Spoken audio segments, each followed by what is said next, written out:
Human rights and the fifth estate.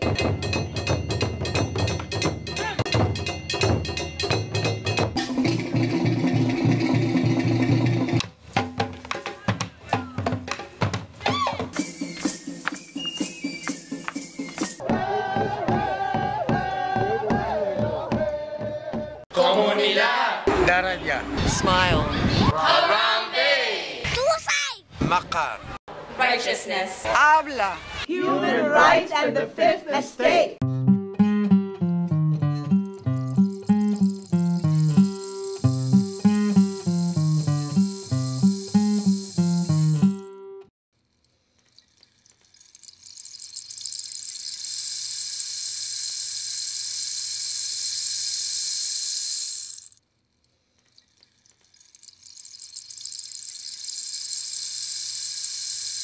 They checked on the computer and they stopped my father. They didn't let him get on the plane, and my father got detained at that day, and they set me on the airplane, and I came to United States by myself.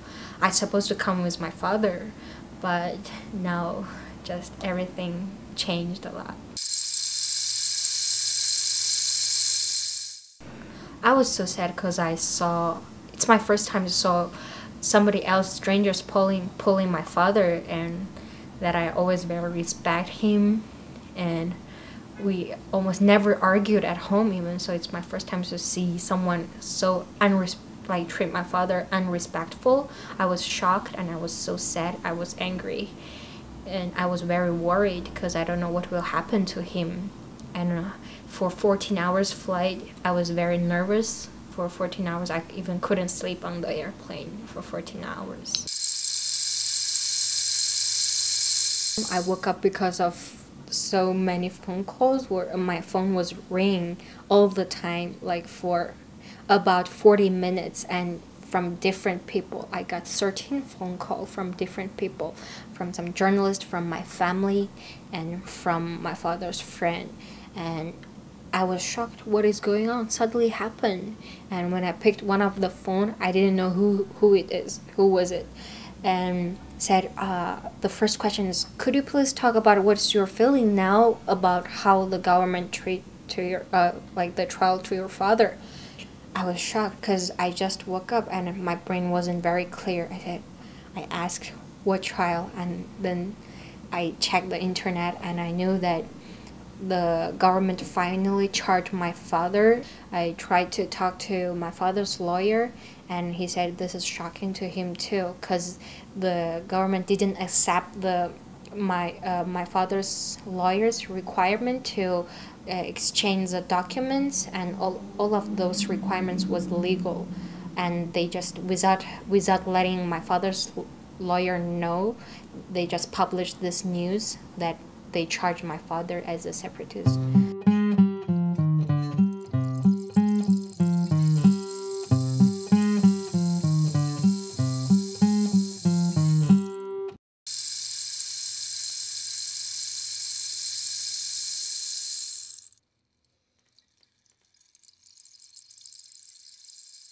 My father is a professor in Minzu University in Beijing.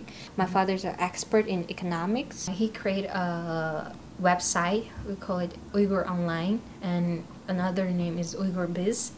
So that time a lot of people comment and post article on it, and people talk about what happened in Xinjiang, what happened between Uyghur and Han Chinese people, and that captured a lot of attention from the government. Because of the publicity of my father's website getting popular, and there are a lot of people paying attention on my father's blog, and also through this blog people can know a lot of things about Xinjiang, and that sometimes it's not what government wants. So I think that's why he fall in trouble now.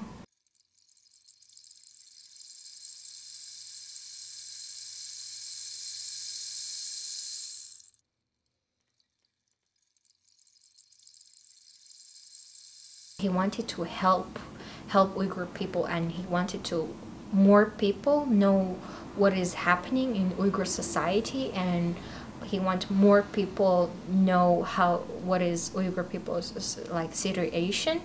And first of all, he created this website is for helping the children, because few years ago, I remember when I was in high school, my father was helping the children who were kidnapped by the elder people, and they become thief, and they were hurted, and like they're mistreated, and they have to beg on the street.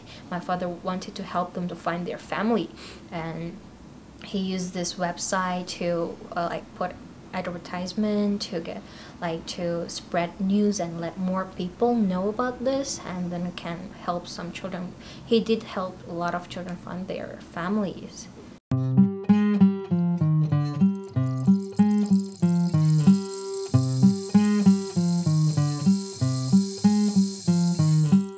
When my father and my brothers, they were taking nap at home, and someone just crashed into the door, and they were like over, as my brother described, they were over 20 to 40. I don't know the exact number, that what he described was like this 20 to 40 police get in, and they just pulled my father in, and they hit my father to the couch, and my brothers were crying, and they were very afraid, and they took my father, and because of my stepmom was in the work, she was working, and so they were afraid nobody care about this the children, they will be alone at home. So they called my stepmom, and I think it's a neighbor called, I'm not sure about its neighbor or police called my stepmom to come back home to stay with 2 children, and they took my father away.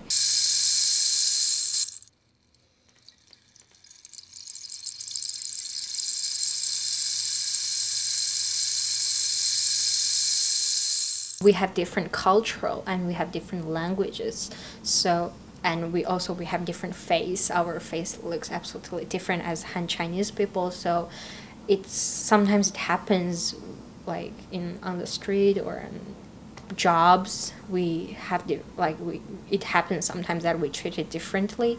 In every race there are good people and bad people, but sometimes good people also treat it like this way. So like when they first go to a hotel, they might not get the room, and it happened to us before. Like they will have to first confirm, and then from the higher level people, if they allowed us to get in, then they will allow us to check into the hotel. First, because we are Uyghur, our eyes look a little deeper. Sometimes we look like foreigners.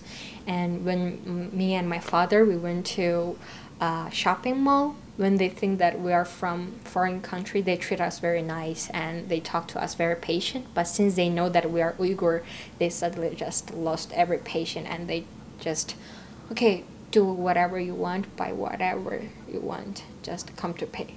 Like their attitude will change very fast since they know that we're from Xinjiang, and their attitude just change completely sometimes.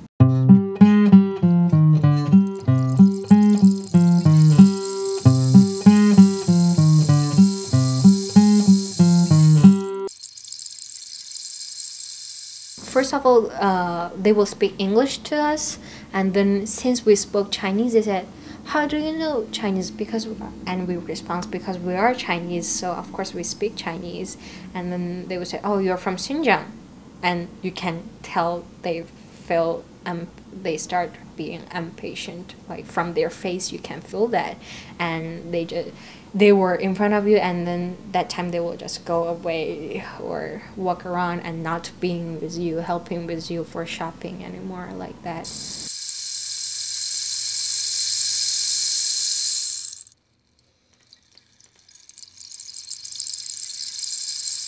I think that basically there are a lot of people who posted. Not only my father is not the only writer here. A lot of people, they are free to post and their comment. They are free to talk. And usually my father delete the very extreme comments, and because different people have their different opinion, but some people's like extreme comments might affect others' opinion too. So my father sometimes delete their comments if it's too extreme, and usually my father keep the moderate one, and my father always accept the article from everywhere, whatever you are, Uyghur or Mongol or Han Chinese or other minority.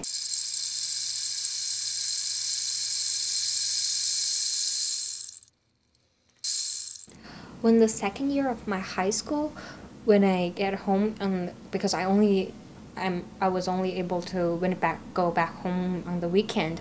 I lived at school, so one of the Saturday when I went back to my home, I found out nobody at my home, and you can feel that nobody there for a few days, and it's weird that my parents and my brother didn't tell me that they are going somewhere, and they didn't leave any messages, and I was very shocked and I was afraid. So I stayed in front of our house door for a few hours, and I couldn't get them back. And I asked the neighbors. They said they don't know where are they. So, and I found some clothes are gone. So, and I went to somewhere else to live for a few days, and they just disappeared for a few days without any messages for me. So after like 2 weeks, they finally came back, and they called me, said they've been traveling, and their sounds were different, like not like, oh, we went to travel, and there's we were traveling, and then we left you a message, but I didn't get any. So after that, I knew something wrong is going on with my family now. My grandma was a little sick, so we let her came to Beijing to like go to hospital to go to doctor, and when my father already arrived airport and took my grandma, and all my family was on the car, and when they were on their way back home, there was a car crashed on my father's car, and there was a police get off the car, and my father also got off the car, said my father pointed in the car in the window, said, all my families, there are kids inside, and the police said, that's what I'm supposed to do, I'm gonna kill entire family members. That's what he said. And it was, when my father told me, I was shocked, and also this news was being published that time.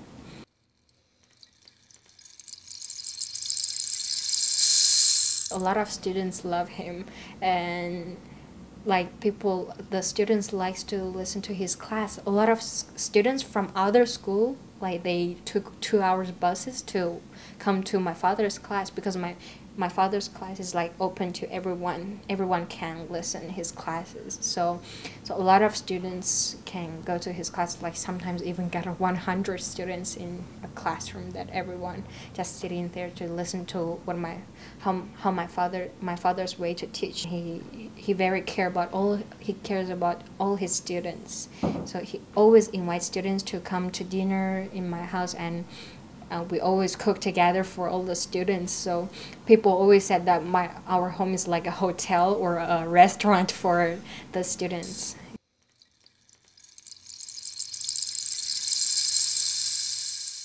My brother, who is 7 years old now, because he saw how my father was detained, how they hit my father. So he was like, and also he was under house arrested for half a year, and he couldn't go to school very well, and he couldn't play with any kids, and he was being under very high pressure. Now he has heart problem, and we sent him back to Xinjiang to relax and stay with his relatives. Then we hope that he can feel better soon.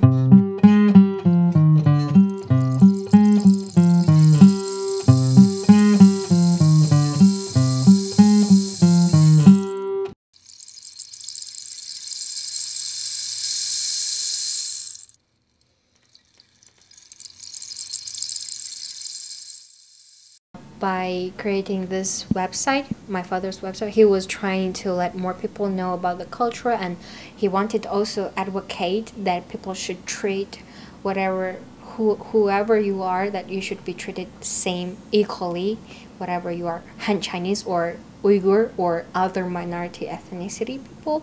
So he wanted Uyghur people can get same job opportunity, and same, of course the attitude should be like same when people meet each other, like people can communicate very well. That's what my father wanted.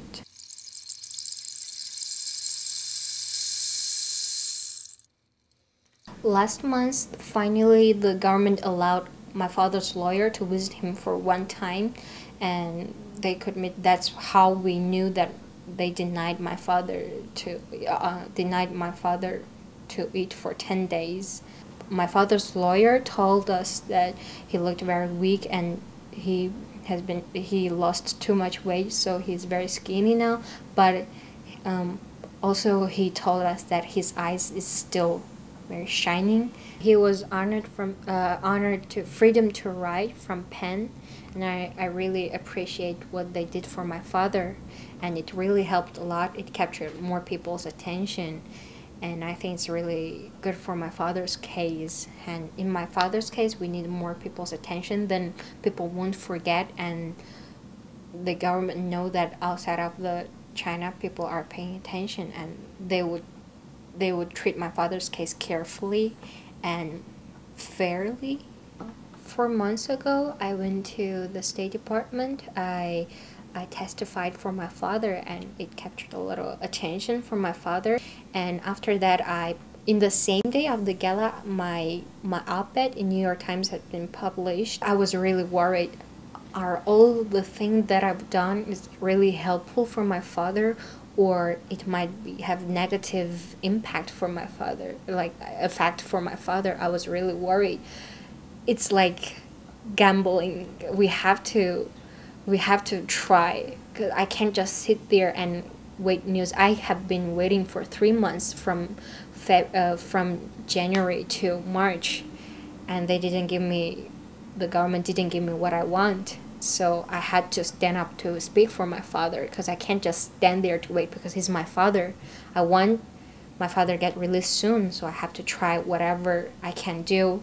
You think it might work, but you're not sure. I'm not sure, because we don't know how the government think. We don't know how they will do for the next step. I'm just trying all the way that can help him.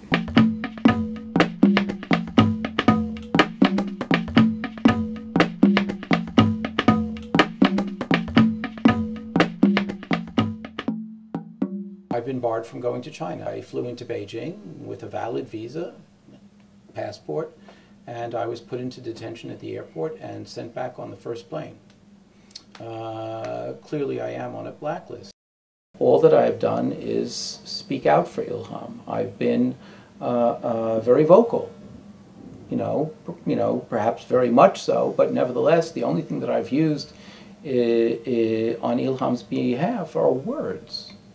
And I have no intention of shutting up. And I think I phrased it this way. I said, I have no intention of conforming to authoritarian norms in order to get a visa. And, there's nothing more that I can say about that. One thing which has to be pointed out is that, he very purposefully created this blog, which is in Chinese, in order that Chinese people could read about what was going on in Xinjiang and how Uyghur people felt. And it was really meant to be a forum between Uyghurs and Chinese as much as anything else. He was interested in dialogue, and his website was centered around that. But of course, the most important thing is to bring before a Chinese readership the feelings of Uyghurs. Because the vast majority of people in the People's Republic of China, the Chinese majority, knows how they feel, or they know what the party line is, I should say, but what they're not exposed to is the feelings and the sentiments and the perspective of Uyghurs. And so he wanted to create a space in which it was possible for Chinese readers to have access to this. Chinese readers, some of them indeed were responsive. But, you know, it's a funny thing when you have websites like this and when you have people posting like this, sometimes you'll get very nasty rejoinders. And it is a part of the Chinese method of dealing with online dissidents to use people to post negative and nasty things. Some people call them the 50-cent army or whatever. The idea being that they get half of a yuan for each post they put up. And this is well known.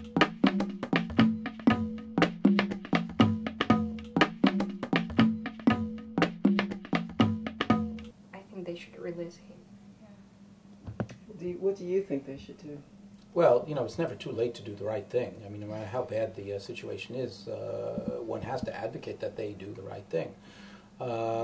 He's been arrested on trumped-up charges. I think he should be released, of course.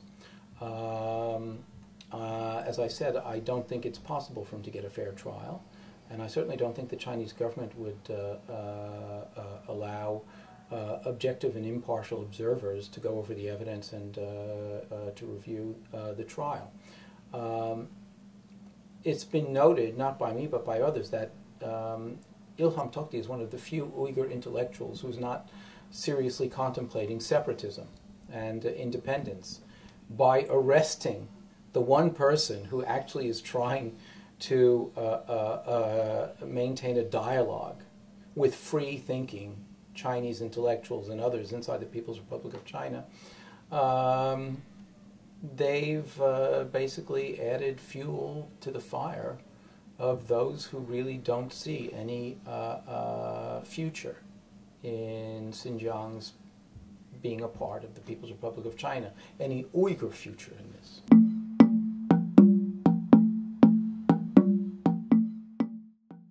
When it comes to China now, there is an increasing silence. And this is not, it's, you know, don't get me wrong, it's not just Hollywood. This carries over into many aspects of life, including corporations, universities. There are many institutions and many entities which really do want a place within the Chinese economy. And we wind up with these palliatives that some people will say, oh, no, no, no, don't protest publicly. We need quiet diplomacy, which is, you know, the same argument that was made during the heyday of apartheid.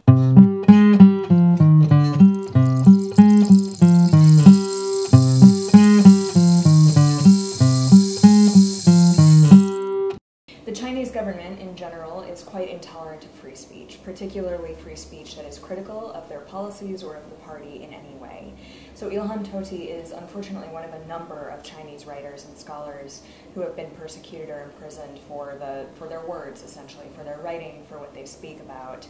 In Ilham Toti's case, he's essentially in prison for trying to have a conversation. Ilham Toti himself, last July 2013, published a statement through Radio Free Asia, which our President Peter Godwin has described as a chronicle of an arrest foretold, in which he essentially laid out his fears that he was about to be arrested for good, and then did a catalog, which is just absolutely chilling now that we know what has happened to him, where he described that there were no marks on his body. He described words that he would never say. He said, I would never commit suicide, that's against my beliefs. This is a person who is laying out his will, in a way, to try to tell you, if they tell you that I did this to myself, don't believe them. And because he's raised questions about the Chinese government's policies in Xinjiang, which is where most of the Uyghur minority lives, he's been put in jail and charged with a very serious crime. He is formally being indicted for the charge of separatism, which is an extremely serious charge in China. Carries a prison term of up to the death penalty, or life imprisonment, or a term of years. We don't know what it will be yet. But the formal indictment is particularly significant in China because this tends to mark the stage at which there is no return. It's extremely rare to be acquitted after you have been formally indicted. So at this point, the expectation is there will be something of a show trial, and then there will be a conviction and a sentencing.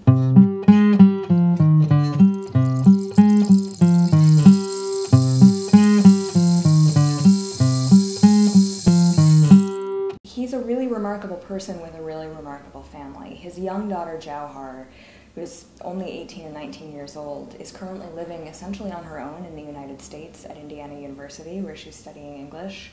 And this incredibly brave young woman has taken it upon herself to fight for her father's freedom at an age most of us wouldn't even think about standing for any political issue. If you go to our website, you'll find several different ways you can help in Ilham's case. We have a petition that you can sign.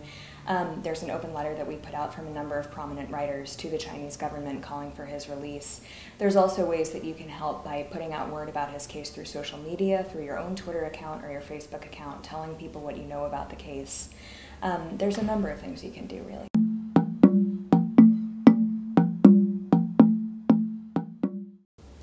Dialogue is so important, particularly to PEN, because we think that it is the way to resolve conflict and to avoid conflict. PEN was founded in between the two great world wars. After World War I and right before World War II, you began to see the emergence of centers of writers who believed firmly that the way to avoid future conflict was through promoting dialogue and expression between people who might not agree, but who needed a space in which to talk to each other and work out their differences.